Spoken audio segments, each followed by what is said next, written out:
Hey Gabe, do you have your lucky socks on? Did you remember to zip up your fly?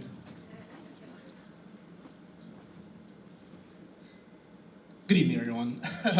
hope that was a funny little introduction for what is a fairly serious topic. So my name is Gabe Fadale, and I teach at the Franklin College Music Department. I teach woodwind lessons and music theory classes. And it's a lot of fun for me to have a chance to speak with you tonight about performance anxiety. If you've seen the movie Pitch Perfect, you know why this is the topic that goes along with this movie.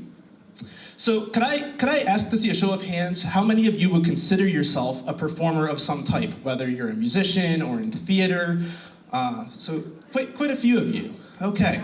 And how many of you have ever felt a little anxious before or during a performance? Yeah, I'm right there with you. And I was telling Rob backstage that they picked an absolute poster child to give a presentation on performance anxiety, because I would be lying to you if I told you that I was not nervous right now. So the good news is that we are not alone. In fact, I'd like to open the presentation tonight by sharing with you some quotes from some pretty famous names, people that I'm sure you will recognize. So the first quote that I found in preparing for this presentation goes like this: "In my opinion, the only way to conquer stage fright is to get up on stage and play, or sing, or perform. Every time you play another show, it gets better and better." And that was from Taylor Swift, believe it or not.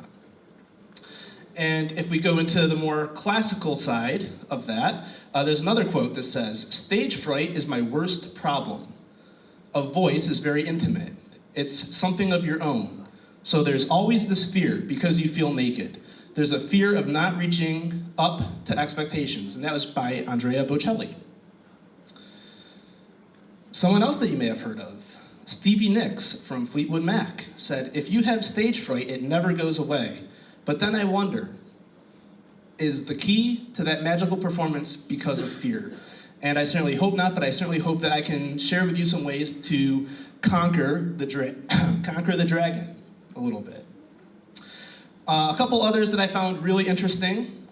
I get stage fright and gremlins in my head saying, "You're going to forget your lines." That's from Alan Rickman. And finally, a little bit of stage fright, and then I'm ready, by Faith Hill. So I hope you enjoy this presentation on performance anxiety.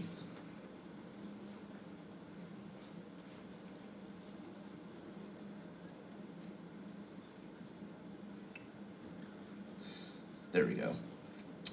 So the first thing I think that we need to do is define what performance anxiety actually is. And you may have heard it called stage fright. They're one and the same. And so there's several different ways that people can define what performance anxiety actually is.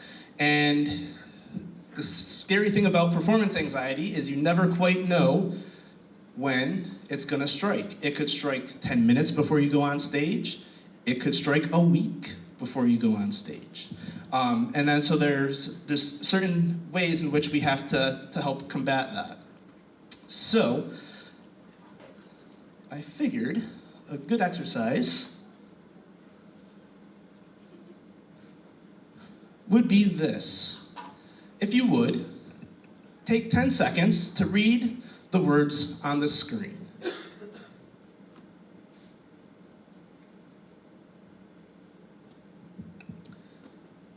Does anybody recognize the poem by Robert Frost? Oh, I heard a yes. Who said yes? Would you like to come up on stage and recite it in front of everyone? Okay, fair enough.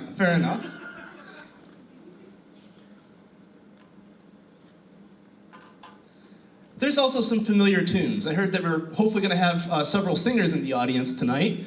I think we all know Happy Birthday, or Row, Row, Row Your Boat, or Twinkle, Twinkle, Little Star. So, if I were to come down into the audience and give the microphone to one lucky person, I'm hearing some no's, I'm hearing some no's. I'm just kidding. I won't actually do that to you. But how many of you started to feel your heart rate increase just a little bit, and you wanted to look down at the ground and be like, oh God, please don't pick me. Please don't pick me. Don't look at me. Maybe I can make myself become invisible. Sorry, that's just my chance to have a little bit of fun with you guys and make you feel just a little bit of what performance anxiety might feel like.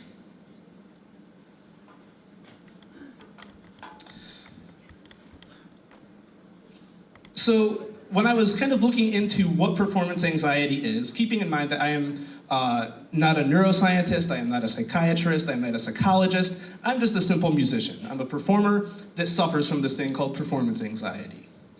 I found that there's sort of 3 different components of what performance anxiety actually is. And because it's a science presentation, I figured, oh, I'll put in some big words, but then I'll simplify it. So there are 3 components. There's the somatic component, which is the physical symptoms that you would feel. There are cognitive aspects of performance anxiety, or mental components. And then there's affective components, which are emotional. And I promise this is the only time tonight I'll use big words, because I had to look up what they meant. So there are some very common physical symptoms that go along with performance anxiety. And again, they can vary from performance to performance or person to person. They're not set in stone. So you may experience some of these, you may not experience any of these. And again, the time period in which you feel them may be completely different. You might feel them an hour before you perform or the week leading up to a big performance. But some of the common symptoms that go along with performance anxiety include an increased heart rate. I can attest to that right now. Sweaty palms, or sweating profusely. An increased heart rate, an increased shallow breathing, meaning that we're not breathing deeply to our full potential. And your muscles tend to really tense up.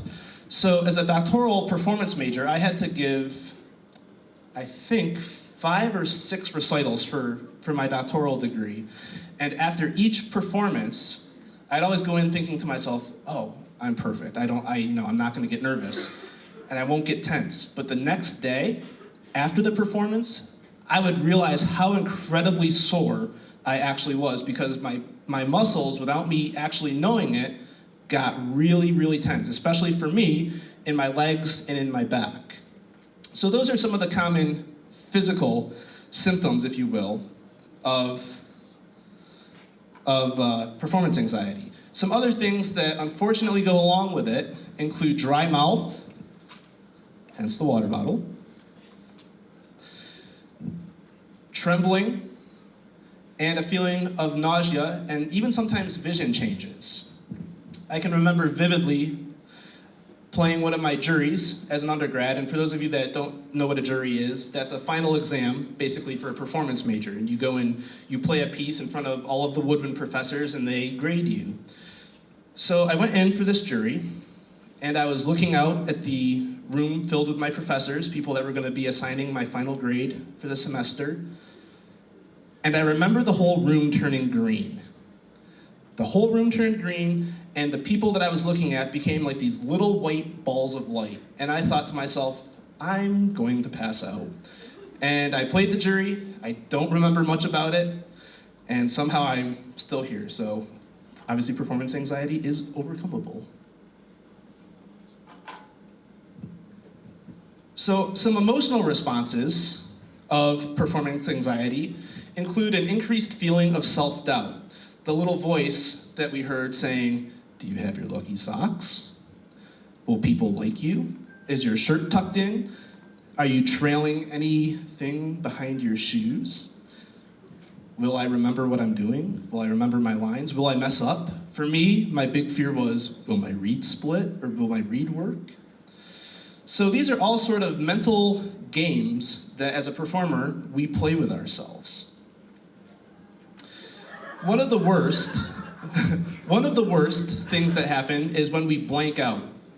And if you've ever seen a musician perform from memory, or someone on stage during a play, and all of a sudden they just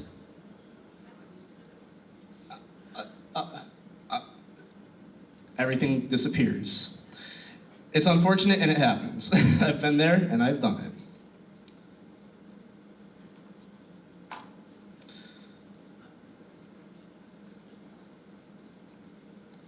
And finally, for some emotional responses that we have a feeling of fear or a sense of dread and onset panic. And what ends up happening is the body releases adrenaline, and we go into what's called the fight or flight response. Our body either prepares to fight off something that's attacking us, or we prepare ourselves to run away and get out of the situation as soon as possible. For performers, that tends to show itself as people not really realizing how fast the performance is going, or musicians playing their pieces a lot faster than they've practiced. For speakers, that might mean really rushing through your lines and trying to get to the next thing. It means rushing through your lines, and you just have this really warped sense of time. So performance anxiety can be pretty harmful to a good performance. So what I think it would be important for me to do is to share with you some ways in which to manage and to overcome, to the best of your ability, performance anxiety. So many of these are actually really pretty simple and pretty common sense. But the first one is to be prepared. Having adequate practice or rehearsal time, arriving early to your performance or to your lecture. I was here by 6 o'clock just because I wanted to make sure the PowerPoint was going to work and everything. Making sure that you have everything necessary with you. Again, as silly as it seems, I've shown up to performances with saxophonists who show up without their neck strap, or without their mouthpiece, or without their music. And it's just like, really, dude? Like, you're a professional performer. How do you show up without this stuff? When you show up without that stuff, that really increases your performance anxiety, because then you have to figure out how to solve the problem. So being prepared is the easiest way to overcome performance anxiety. Obviously, another very easy way is to be healthy.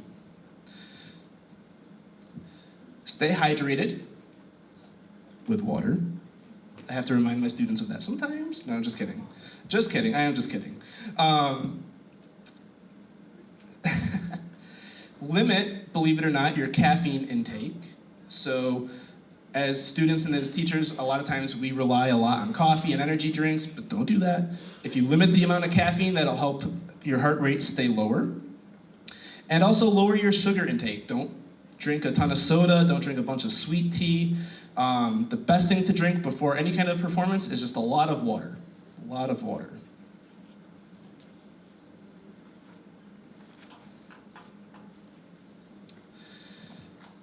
There's a couple of other very easy ways in which performers can help calm their body and their mind down. And that's simply doing some breathing exercises. For theater people, for musicians as well, there's a whole field of study called the Alexander technique. And that would require a whole presentation unto itself. But basically, it's this way in which this guy helped to control his body. He was a speaker, he was an actor, and he realized that he would get nervous and his body was fighting against him. So he developed some ways of having an awareness of his body and to be able to not fight himself to best give his performance. So with Alexander technique, there's a couple of different breathing techniques that people use, something called the whispered ah. And if you think about saying the word ah, you can even try it. If you go, almost as if you're fogging up a mirror or a pane of glass, the way that makes your throat feel, if you think about breathing in and out with your mouth open like that and with your throat wide open, that helps to slow the heart rate and to give you a deep, full breath. In yoga, it's called something very similar, the ujjayi, or ocean breath.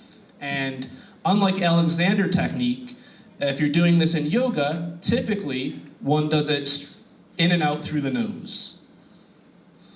And it gives you the sound of ocean waves crashing onto the shore. So that's two very effective sort of breathing techniques to help slow your heart rate down, keep the breathing deep and low. And the other thing that happens with Alexander technique is this thing called the semi-supine position, or the constructive rest position. And of course, it's not really something that you could do during a performance on stage. It's more of a pre-performance kind of preparation. But basically, a person would lie flat on their back, their head elevated a little bit with something hard like books or a pillow with something underneath it, and the legs would be bent. And by putting yourself in this position, Alexander, when he was developing his technique, realized that he could get his body to really come into a natural and relaxed state. He was able to elevate his esophagus so that the breathing, the passageway to the lungs would be a lot easier, and he wasn't fighting gravity, and he was able to get his body to just completely relax. And there's of course similar positions in yoga, but I wanted to show you the semi-supine position from Alexander technique. Again, it would look kind of funny if you just stopped in the middle of a performance and did that on the stage. So this is really something that would be done prior to a performance.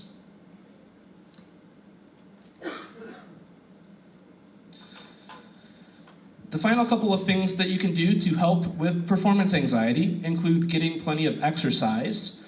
Aerobic exercise especially helps to calm the body. It helps to focus. It takes the focus off of the performance and the fear, and it allows you to focus on something else. Getting plenty of sleep before the performance is a good thing. And as a music student, I was fully aware that sometimes the night before a recital you're cramming until 1 or 2 or 3 in the morning the night before, trying to get those last couple of passages really learned. It's advisable, of course, to be prepared well in advance of that and to get plenty of good rest the night before a performance. And finally, a little thing that I called riding the dragon. So as you perform, you have a lot of adrenaline going through your body, you have this performance anxiety going through your mind, but as one of the quotes at the beginning of the presentation said, a little fear is a good thing. It's just a matter of figuring out how to ride the dragon and how to conquer it. So I hope that this presentation on performance anxiety was helpful and beneficial, and I think we'll see shortly in the film, one of the characters hopefully should have used some of these techniques to prevent a little bit of a disaster. But thank you very much, and thank you to the folks at the Artcraft for having me come and speak about performance anxiety, and I hope you enjoyed tonight's show.